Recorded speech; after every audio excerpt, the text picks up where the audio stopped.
Hello guys, नमस्ते, जय Shri Radhe Krishna. Welcome back to official Ritu Yadav ji blog. आप सभी का स्वागत है हमारे YouTube channel official Ritu Yadav ji में। तो गाइस, कैसे हो आप सभी? और आशा करते हैं आप सभी अच्छे हो, सुरक्षित हो, स्वस्थ हो और मस्त हो। गाइस, हम तो हमेशा दिल से यही कामना करते हैं। तो गाइस, आज हमारे यहाँ जो है छठा दिन है भागवत का यहाँ पे। तो मैं कल भागवत में गई थी और आज फिर जा रही हूँ भागवत में, क्योंकि भागवत सुन के मन को, तन को बहुत सुख शांति मिलती है और एक से एक प्रवचन सुनने को मिलता है और एक नई सीख मिलती है सीखने को कि हम तो इतने कष्ट में हैं तो भगवान जी कितने कष्ट में थे। ठीक है, हमारा कष्ट तो कुछ भी नहीं है, भगवान के दिल से पूछो। एक समय ऐसा था कि भगवान के ऊपर ऐसा कष्ट आया था कि शायद ऐसा मैं भी अपने यादव जी के लिए दान पुण्य करूंगी, क्योंकि मैं अक्सर अपनी कमाई से 10% मैं निकालती हूँ, वो चाहे किसी भी गरीब को दूं, मैं चाहे किसी भी जगह पे मैं दूं, लेकिन मैं अपनी कमाई से 10वां पार्ट जरूर निकालती हूँ। क्यों? क्योंकि जो हम कमाते हैं सिर्फ उसमें हम ही को नहीं खाना चाहिए। अपनी कमाई में चाहे आप 10 रुपये कमाओ, दिन भर के 100 रुपये कमाओ, 50 रुपये कमाओ, जैसा भी आपकी इनकम है, उस इनकम से थोड़ी बहुत इनकम हम ऐसे व्यक्ति के लिए निकाला जाए जो वो किसी का खुशी का कारण बन सके। तो मैं शुरू से ऐसी करती हूँ, क्योंकि मैं चाहती हूँ यार कि मैं जो कमाऊँ थोड़ा मैं खाऊँ, थोड़ा किसी और के काम आ सके, किसी और चीज में लग सके, ऐसी जगह लगे जहाँ पे बंदे को खुशी भी मिल जाए और आशीर्वाद भी मिल जाए। तो मैं यही चाहती हूँ। आज मैं भागवत में फिर से जा रही हूँ और मैं अपने हस्बैंड के लिए, यादव जी के लिए, आत्मा शांति के लिए और अपने उस पति के लिए मैं दुआ करूंगी कि जहाँ भी रहे वो कुशल मंगल रहे, सुख शांति दे भगवान उनको, और अगले जन्म में या कभी जब भी मेरा कभी कुछ ऐसा हो तो उनका साथ हमेशा मुझे मिले और उनका आशीर्वाद हमारे परिवार पे बना रहे। और इसीलिए मैं आज भागवत में फिर से जा रही हूँ। आज बच्चों को लेकर भी जाऊंगी और आज उनके हाथों से कुछ दान पुण्य करवाऊंगी, ताकि आने वाले समय में सब कुछ घर में ठीक रहे, कुशल मंगल रहे और मैं हमेशा अपने काम में और अपने परिवार में और अपने सभी परिवार के साथ अपना कुशल मंगल जीवन व्यस्त करूं उसमें। तो गाइस, चलती हूँ। आज छठा दिन है तो भागवत सुनने चलते हैं और आज थोड़ा सा जो भी मुझे करना है, जो भी मुझे देना लेना है, वो मैं आज ही करूंगी, क्योंकि कल लास्ट है। तो चलिए गाइस, आप भी चलिए भागवत में। और भगवान जी का वैसे हम आए दिन कुछ ना कुछ करते रहते हैं, अपनी लाइफ में दिक्कतें रहती हैं, परेशानियां लगी रहती हैं, काफ़ी सारी चीज़ें हम फेस करते हैं, दुख का, तकलीफ का। तो कुछ समय हम भगवान के नाम कर देते हैं अपने आप को, और हम लोग अक्सर आलतू फालतू खर्चे बहुत कर देते हैं दाएं बाएं।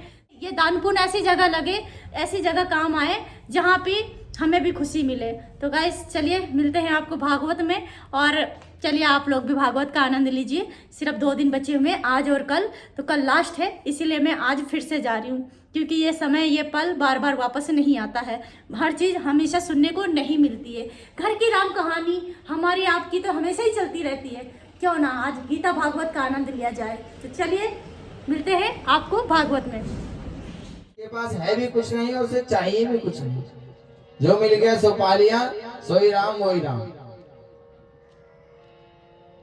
दाता एक राम, भिखारी सारी दुनिया। धन होने से ही मानव धनवान नहीं होता, उसके लिए बड़ा हृदय चाहिए। बहुत से लोग हमें कहते हैं पंडित जी बड़ा कड़वा बोलते हैं। वो पता है क्यों बोलते हैं? वो इसलिए बोलते हैं क्योंकि हम कहते हैं कि संसार की भलाई करो, नहीं लगता है, एकांत अच्छा लगता है, हम कमरे में ही पढ़ते हैं। गुरु जी ने कहा सुन बेटे, देख इस जीवन में मानव धन से ही धनवान नहीं होता, और बल से ही बलवान नहीं होता, और विद्या से ही विद्यावान नहीं होता। तो मैंने कहा गुरु जी किस चीज से मानव बड़ा होता है? गुरु जी ने कहा बेटे, जिसके भीतर मानवता है वह सबसे बड़ा मानव है। हमें जानते हैं थोड़ा बाजा वाजा वाला, तब जाके संख्या थोड़ी दिखती है यहाँ पर,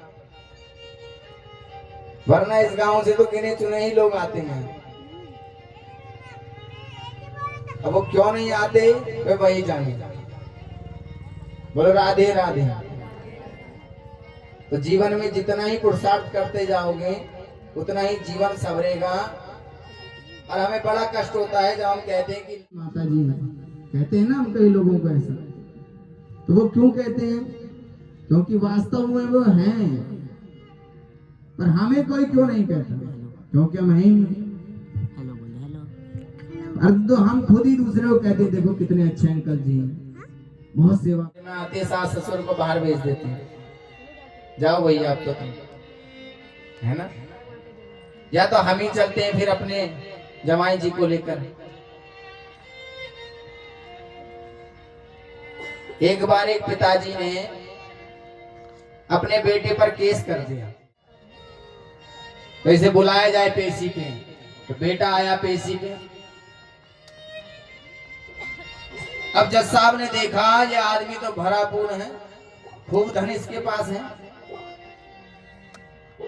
तो बेटा भी जब अदालत में आया तो जज साहब ने कहा तुम इन्हें पैसे क्यों नहीं देते अपने माता पिता को? बेटे ने कहा मैं इन्हें क्या दूं, ये तो स्वयं करोड़पति हैं, इनके पास बहुत धन है जज साहब, मैं इन्हें क्या दूं?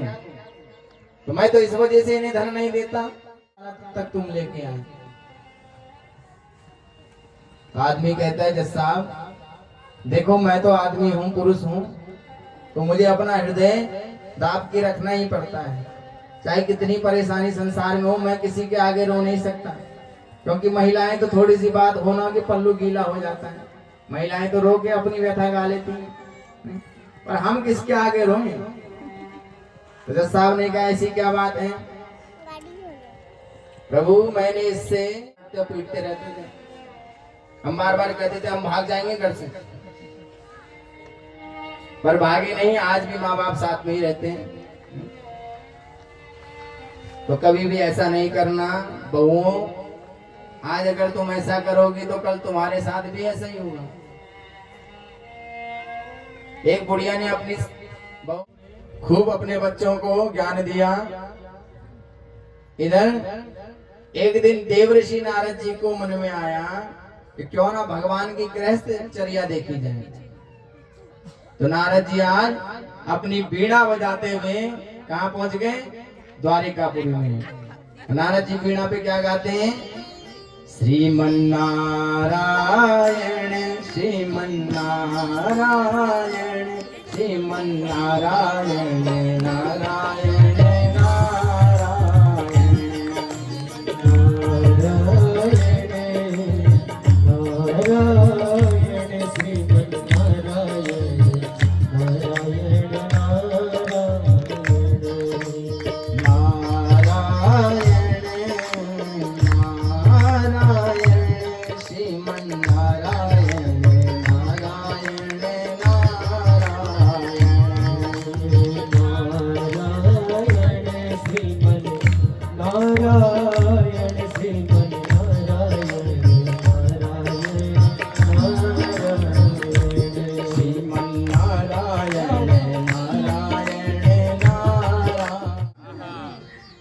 स्वाहा और आहा, इन्हीं दो तरीकों से भगवान भोजन करते हैं। तो देव ऋषि नारद जी को सुंदर सा आसन दिया।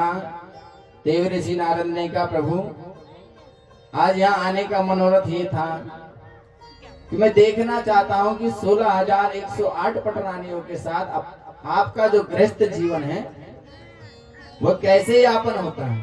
तो भगवान के पास आते हैं, कहते हैं धन्य है प्रभु आपकी माया, धन्य है।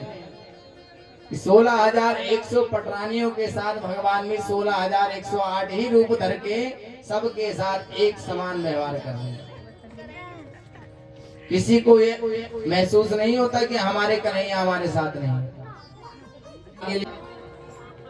कि पापी अपने पाप से मर जाता है, उसे मारने के लिए कोई आवश्यकता नहीं पड़ती। तो पापी अपने पाप से स्वयं मरता है। प्रतीक्षा ही कर रहे हैं इसकी।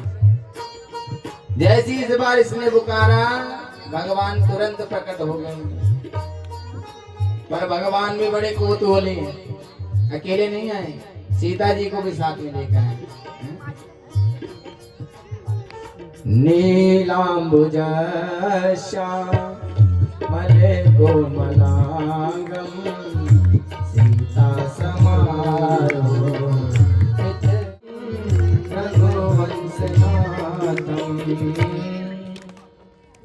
भगवान जी अकेले नहीं आए, भोजन का भोग लगाइए, सीताराम आइए, राधे श्याम आइए, मेरे भोजन का भोग लगाइए। हो राजा राम आइए, भगवान राम आइए, मेरे भोजन का भोग लगाइए। ओ मेरे भोजन का भोग लगाइए, ओ मेरे भोजन का भोग लगाइए। प्रभु ने प्रसाद पाया, इस भक्त राज को भी प्रसाद दिया। अब जैसे ही प्रभु जाने लगे, इसने चरण पकड़ लिया। भगवान अगली बार कितने आओगे अभी बता दो। भगवान ने कहा हम आ जाएंगे। नहीं नहीं भगवान आज बताना पड़ेगा कितने आओगे। भगवान ने कहा हम आ जाएंगे, और भगवान उत्तर दिया। अब ये मन में सोचा अगली बार न जाने कितने आएंगे। तो जब पुनः एकादशी आई, गुरु जी ने कहा बच्चा जाओगे। गुरु जी जाने के पास क्यों नहीं जाते। तो जैसे ही सुदामा जी आए, सीधा सुदामा जी से एक ही सवाल हुआ, एक बात बताओ, द्वारिकाधीश श्री कृष्ण तुम्हारे मित्र हैं। अब सुदामा जी बड़े भौचक्के हुए कि आज तक तो ये बात हमने किसी को बताई नहीं, इसे कहां से पता। सुदामा जी को कोई फर्क नहीं पड़ता संसार में कि कोई देख रहा है कि कोई नहीं देख रहा, मुझे कुछ मिल रहा है कि नहीं मिल रहा। सुदामा जी ने कहा देवी बात तो सत्य है, पर तुम्हें किसने बताई ये बताओ। तो कह रही आज एक ब्राह्मण देवता आए थे, कह रहे थे तुम वासुदेव कृष्ण के मित्र सुदामा जी के कुटिया हैं। तो मैंने आज तक इतनी बड़ी बात हमसे छुपाई।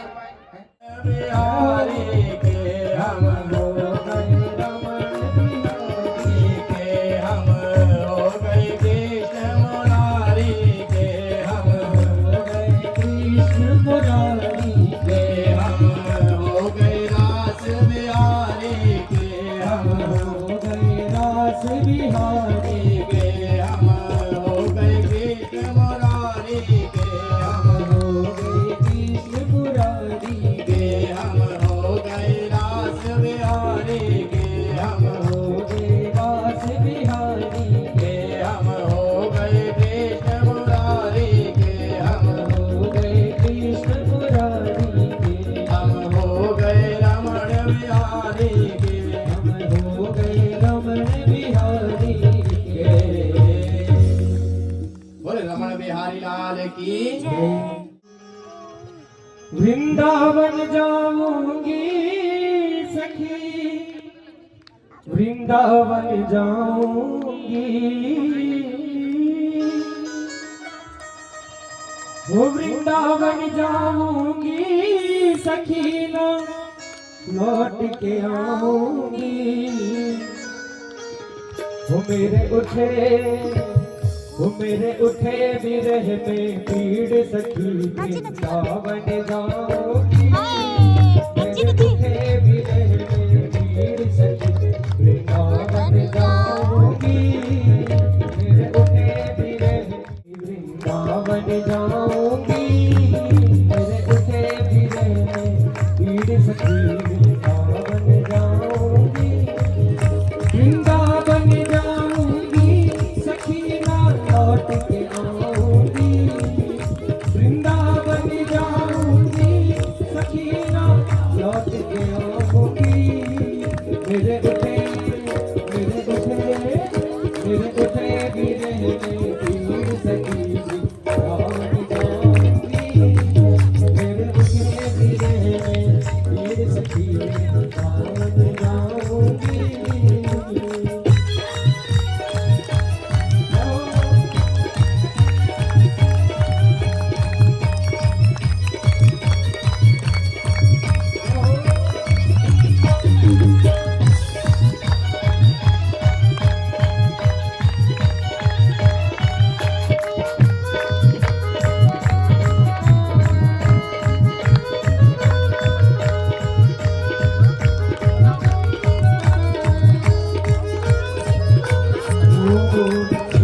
दिया मैंने भोजन पानी शाम की याद में, छोड़ दिया मैंने भोजन पानी शाम की याद में, छोड़ दिया मैंने भोजन पानी शाम की याद में। वो मेरे नैनन बरसे नीर सखी वृंदावन जाऊंगी, मेरे नैनन बरसे नीर सखी वृंदावन जाऊंगी, वृंदावन जाऊंगी सखीना लौट के आऊंगी, वृंदावन जाऊंगी सखीना लौट के आऊंगी, वृंदावन जाऊंगी सखीना वृंदावन जाऊंगी, मेरे उठे भी रहे भीड़ सखी वृंदावन जाऊंगी, मेरे उठे भी रहे भीड़ सखी वृंदावन। होता है तो इस महायज्ञ में सभी सम्मिलित भक्तजन, और यह भी कहा जाता है कि जब पूर्व जन्मों का भाग्य उदय होता है तभी ये कार्य अनुष्ठान कराने का सुअवसर, कथाओं को श्रवण करने का सुअवसर। सदा वसन्तं हृदयारविन्दे भवं भवामि सततं नमामि। त्वमेव माता च पिता त्वमेव बन्धुः च सखा त्वमेव लग गए निभाता जो भगवती प्यारा, लग गए निभाता मन में बसा कर तेरी मूर्ति, उतारू मैं भगवन तेरी आरती, उतारू मैं भगवन तेरी आरती, उतारू मैं गिरधर तेरी आरती, उतारू मैं भगवन तेरी आरती।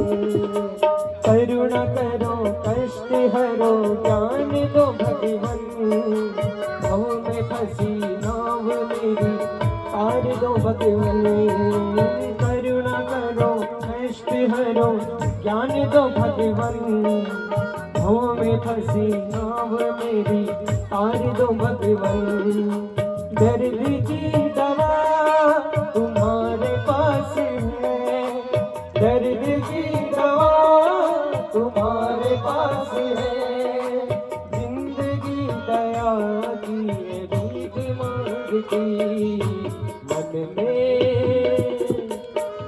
में बसा कर तेरी मूर्ति, उतारू मैं गिरधर तेरी आरती, उतारू मैं गिरधर